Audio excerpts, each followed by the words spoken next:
नमस्कार दोस्तों, उम्मीद करती हूँ आप सब लोग ठीक होंगे। लास्ट वीडियो में हमने भगवत गीता के प्रथम अध्याय से पहले जो कहानी होती है, जो संवाद होता है, हमने वो पढ़ा था। इस वीडियो में हम प्रथम अध्याय को समझेंगे। ओम श्री परमात्मने नमः। अथ प्रथमोध्याय।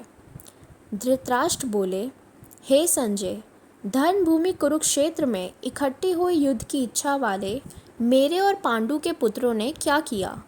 इस पर संजय बोले, उस समय राजा दुर्योधन ने व्यूहर चना युक्त पांडवों की सेना को देखकर और द्रोणाचार्य के पास जाकर यह वचन कहा। हे आचार्य, आपके बुद्धिमान शिष्य द्रुपद पुत्र धृष्टद्युम्न द्वारा व्यूहार खड़ी की हुई पांडु पुत्रों की इस बड़ी भारी सेना को देखिए।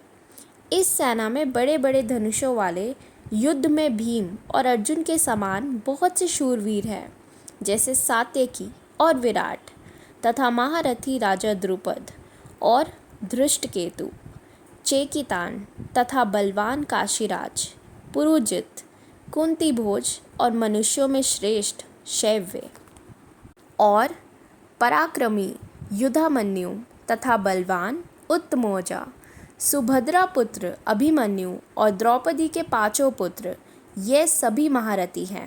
हे ब्राह्मण श्रेष्ठ, हमारे पक्ष में भी जो प्रधान हैं उनको आप समझ लीजिए। आपके जानने के लिए मेरी सेना के जो सेनापति हैं उनको कहता हूँ।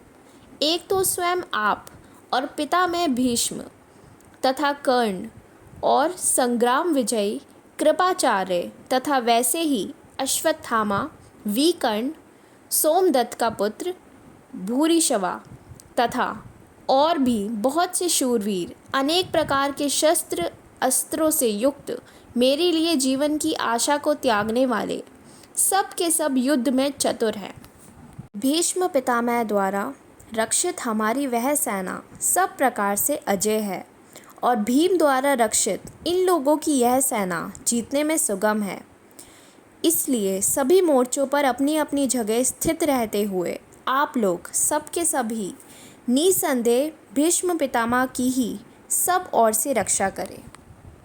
इस प्रकार द्रोणाचार्य से कहते हुए दुर्योधन के वचनों को सुनकर कौरवों में वृद्ध बड़े प्रतापी पितामह भीष्म ने उस दुर्योधन के हृदय में हर्ष उत्पन्न करते हुए उच्च स्वर से सिंह की नाद के समान गर्ज कर शंख बजाया।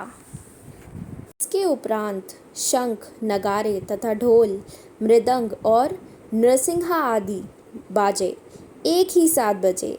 उनका वह शब्द बड़ा भयंकर हुआ। उसके अनंतर सफ़ेद घोड़ों से युक्त उत्तम रथ में बैठे हुए श्री कृष्ण महाराज और अर्जुन भी अलौकिक शंख बजाए। उनमें श्री कृष्ण महाराज ने 5 जन्य नामक शंख और अर्जुन ने देवदत्त नामक शंख बजाया। भयानक कर्म वाले भीमसेन ने पौंड्र नामक महाशंख बजाया।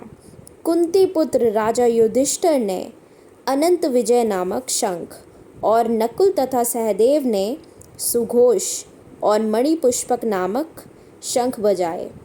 श्रेष्ठ धनुष वाले काशीराज और महारथी शिखंडी और धृष्टद्युम्न तथा राजा विराट और अजय सात्यकी तथा राजा द्रुपद और द्रौपदी के पांचों पुत्रों और बड़ी भुजा वाले सुभद्रा पुत्र अभिमन्यु, इन सब ने हे राजन अलग अलग शंख बजाए और उस भयानक शब्द ने आकाश और पृथ्वी को भी शब्दायमान करते हुए धृतराष्ट्र पुत्रों के हृदय विदीर्ण कर दिए।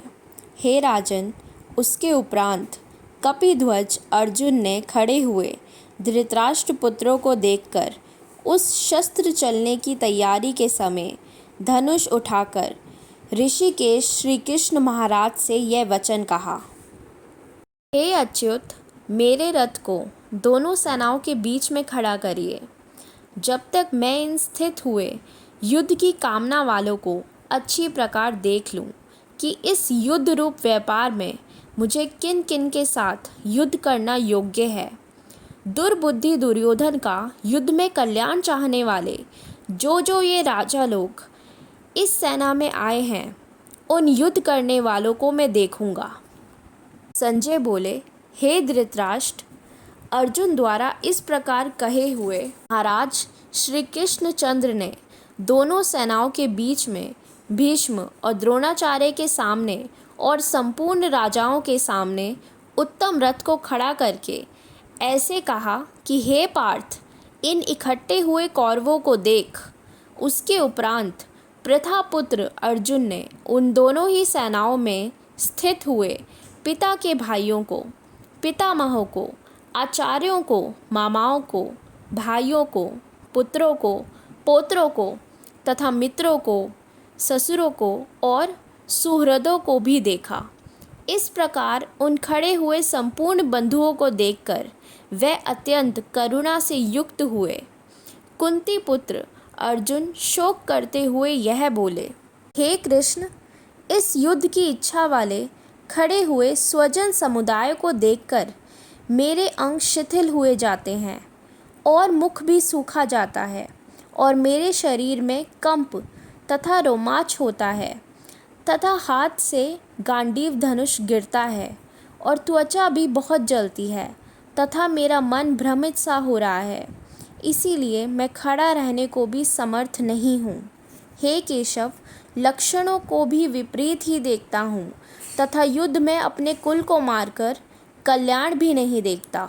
हे कृष्ण, मैं विजय नहीं चाहता और राज्य तथा सुखों को भी नहीं चाहता। हे गोविंद, हमें राज्य से क्या प्रयोजन है अथवा भोगों से और जीवन से भी क्या प्रयोजन है, क्योंकि हमें जिनके लिए राज्य, भोग, सुखादित इच्छित है, वह ही यह सब धन और जीवन की आशा को त्याग कर युद्ध में खड़े हैं, जो कि गुरुजन, ताऊ, चाचे, लड़के और वैसे ही दादा, मामा, ससुर, पोते, साले तथा और भी संबंधी लोग हैं।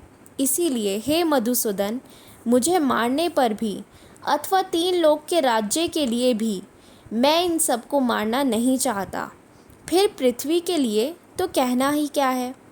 हे जनार्दन, धृतराष्ट्र के पुत्रों को मारकर भी हमें क्या प्रसन्नता होगी। इन आतताइयों को मारकर तो हमें पाप ही लगेगा। इससे हे माधव, अपने बांधव धृतराष्ट्र के पुत्रों को मारने के लिए हम योग्य नहीं हैं, क्योंकि अपने कुटुंब को मारकर हम कैसे सुखी होंगे। यद्यपि लोभ से भ्रष्ट चित्त हुए ये लोग कुल के नाशकृत दोष को और मित्रों के साथ विरोध करने में पाप को नहीं देखते हैं, परंतु हे जनार्दन, कुल के नाश करने से होते हुए दोष को जानने वाले हम लोगों को इस पाप से हटाने के लिए क्यों नहीं विचार करना चाहिए। क्योंकि कुल के नाश होने से सनातन कुल धर्म नष्ट हो जाते हैं।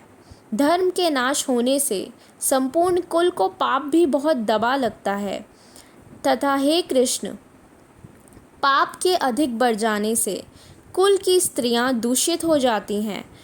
हे वाष्णे, स्त्रियों के दूषित होने पर वर्ण संकर उत्पन्न होता है और वह वर्ण संकर कुल घातियों को और कुल को नरक में ले जाने के लिए ही होता है।